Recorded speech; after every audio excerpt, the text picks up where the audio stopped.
Okay, after the recent nerfs to Twisting Blade rogues, we have been getting asked non-stop if it's still viable after the nerfs. And the short answer is yes. What you're seeing on screen here is my level 57 rogue destroying level 73 enemies and clearing the highest rated nightmare dungeon in World Tier 3, which is a nightmare dungeon Tier 20. Now, if you're looking for a level 1 to 50 leveling guide for this exact build, you can check out the video on screen here, which absolutely flies through all the content available. This is an update to our previous build to bring you by far the most effective rogue build to clear all of World Tier 3 and to catapult you into the endgame of World Tier 4. Don't forget, if you want to copy down this build exactly, take your butt on over to Mobalytics to get a written in-depth guide on this build, showing you everything from legendary aspects I use for every equipment slot, a complete rotation guide, and my Paragon board as well. So if you're looking for the best information on the market on all things Diablo 4, please do yourself a favor and head on over to Mobalytics. Now, without wasting any more time, let's dive right into it. Starting things off with our ability loadouts, we're grabbing Puncture with Fundamental Puncture to apply vulnerability, which will amplify your damage significantly. Twisting Blades with the Advanced Twisting Blades enhancement to give us a very high cooldown reduction on all our abilities, and when our abilities come up faster, it allows us to keep on dealing massive damage and control enemies with our traps.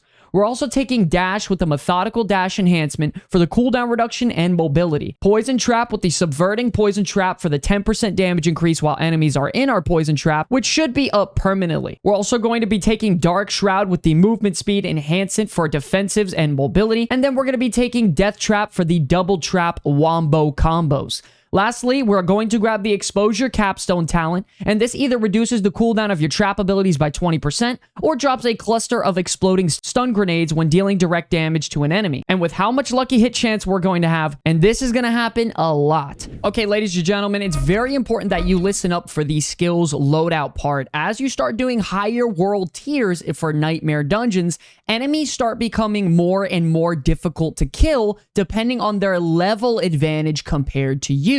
Now, I found it very easy for you to be able to run Shadow Imbuement when enemy mobs are at a maximum of 14 levels higher than you. You could see the clips all throughout the video that I was using Shadow Imbuement and absolutely plowing through them no problem, not needing a defensive because of how fast they were actually dying. If you're not looking to push nightmare tiers and you want to just level up very fast, what we have displayed on screen here is an in-depth guide of this build that you could check out with the video linked at the top right corner. Now, if you're looking to push nightmare dungeon tiers like I am, this is the reason why we made this build in the first place. You're going to be using Dark Shroud as well as picking up a lot more defensive passives throughout our talent tree, which we are going to talk about in just a second. With this exact build, we are killing mobs over 16 levels higher than us with honestly not even that great of gear. So if you want to do that, you're going to grab Puncture, Twisting Blades, Dash, Poison Trap, Dark Shroud, and Death Trap. Moving on to our passives, we're going to grab Weapon Mastery first for the passive damage, as well as Concussive for the big critical strike chance increase when you knock someone down with your Poison Trap. And the most important is going to be Alchemist Fortune, Second Wind, and Trap Mastery to give us lucky hit chance increase for our Capstone talent, and even more critical strike chance. After this, you want to focus on grabbing survivability talents like Sturdy, Siphoning Strikes, and Reactive Defense. Moving on to the best legendary aspects, you have the Blade Dancers aspect in Skosglen in Act 2 to boost your damage with Twisting Blades, the Blast Trappers aspect to make every enemy vulnerable affected by your trap skills, aspect of Explosive Verve to turn your grenades into trap skills, and aspect of the Expectant for those big twisting blades. After that, you have things like the aspect of the Corruption for damage to vulnerable enemies, and the Accelerating aspect to increase your attack speed in general to build more combo points. Now, these are going to be the most important legendary aspects to get this build going offensively, and you definitely need to grab some defensive aspects. This can include the aspect of the Protector from Fractured Peaks, aspect of Might from the Dry Steppes, or the aspect of Disobedience from Kejitsan. For our gems on our weapons, we're going Emerald for the crit damage to vulnerable enemies, or even the Diamond to increase our Death Trap damage. We're going to grab Ruby on our armor for the maximum health increase, as well as the Skull for the 250 armor on our jewelry. And finally, here is our stat priority for this build, specifically for every item slot you can equip. Remember, ladies and gentlemen, if you want a full detailed guide on this with deeper explanations, you can check out the Mobalytics link in the description below. Now, enough talk. Let's show you all how it's done. Okay, ladies and gentlemen, we are in game now with the Trapper 50 to 70 build. We're going to make sure before we even start combat, we're going to make sure we have our Dark Shroud active. And we're also going to make sure we have a potion active to help us with whatever situation we're in. For example, we are going to be fighting a lot of, humans in this dungeon, so we're going to activate the potion that increases our damage against humans primarily. If you're fighting bugs, maggots, whatever it is, make sure you have that potion active. We are also in a tier level 20 here to show you an example. This is the highest tier you could possibly go up against when you're in World Tier 3, and we are only level 57. We have cleared Tier 20s before previously, I think at level 55 and 56, but we're going to do it right now, a live preview for example. So before we even engage in combat, make sure we have our Dark Shroud active, and let's get this thing rocking and rolling. You want to make sure when you engage on an enemy also, you dash into them, so your smoke grenade actually explodes on them, and they are dazed, so you can start setting up your combos as well. We do have our first 2 elite packs. We're going to engage them with our dash. We're going to drop our dash combo. We get hit by the ghost there, which hurts very bad. Hopefully we don't get feared. We don't. Going to drop both of our traps. And he actually can't do anything because he's actually just CC'd the whole time. The only danger it seems like in this dungeon that we're going to encounter is from the actual affix itself, which, as you can see on the top here, is the Drifting Shade. Make sure we can engage them when they are CC'd so we don't take damage. And just be really generally aggressive with our combos, because if an enemy is dazed, they can't attack or do anything. If they are knocked down from our poison trap, they can't attack or do anything. So we need to be able to engage them during that time, not during any other time. We're going to pick up the key, and then we're going to start continuing our dungeon clear. Activate Dark Shroud to make sure we have full stacks. We don't want to get one-shotted here. Now, we are about to fight a lot of enemies. Going to wait on them to group up. Activate both of our trap combos. There's 2 guys over here. We're going to make sure we keep them controlled as much as we can. Dark Shroud. Drop both of our traps. Let it do the work. Engage with our daze on our little grenades off our dash. Dodge them constantly. Let our traps do the work.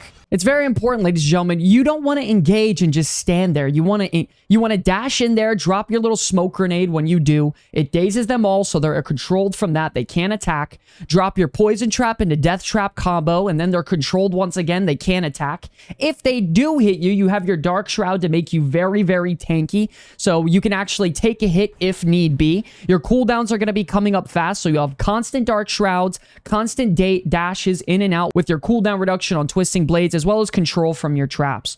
Those were the elites on tier 20, and that's a very difficult room to handle if you don't know what you're doing. Now let's move on to the boss engagement. Okay, ladies and gentlemen, we are about to fight the boss right now. Once again, this is Nightmare Dungeon tier 20, and there's been a lot of debate on whether, what's the best spec right now when it comes to Rogue, because Inner Sight did get a nerf once again, and it takes a lot longer to actually ramp up your Inner Sight window. Obviously, once you have your Inner Sight window, you can deal insane amount of damage.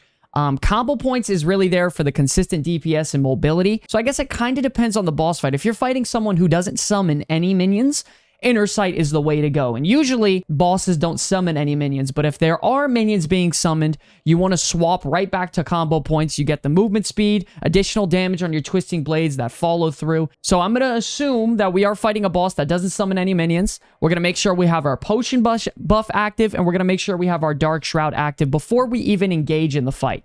So let's get right into it.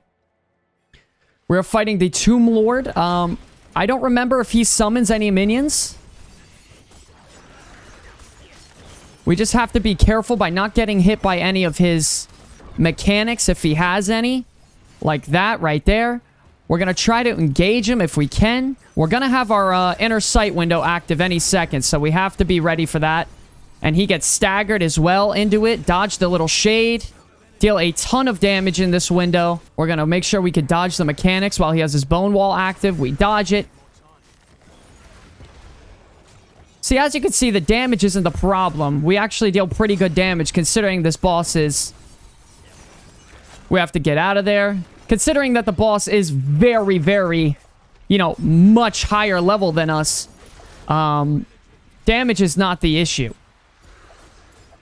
Once again, we were talking about that inner sight window taking a long time to actually ramp up. As you can see here, it takes a lot longer than it did before. I'll tell you that much. We've only had it one time. We're about to have it again, though. He's going to do his little explosion. We should get our inner sight with a stagger window. And we do. Massive, massive damage here. He's going to do his little explosion. Going to make sure we're out of that. I don't see us getting another inner sight off, so we're going to swap to combo points. He's going to do his little explosion, so we have to back out.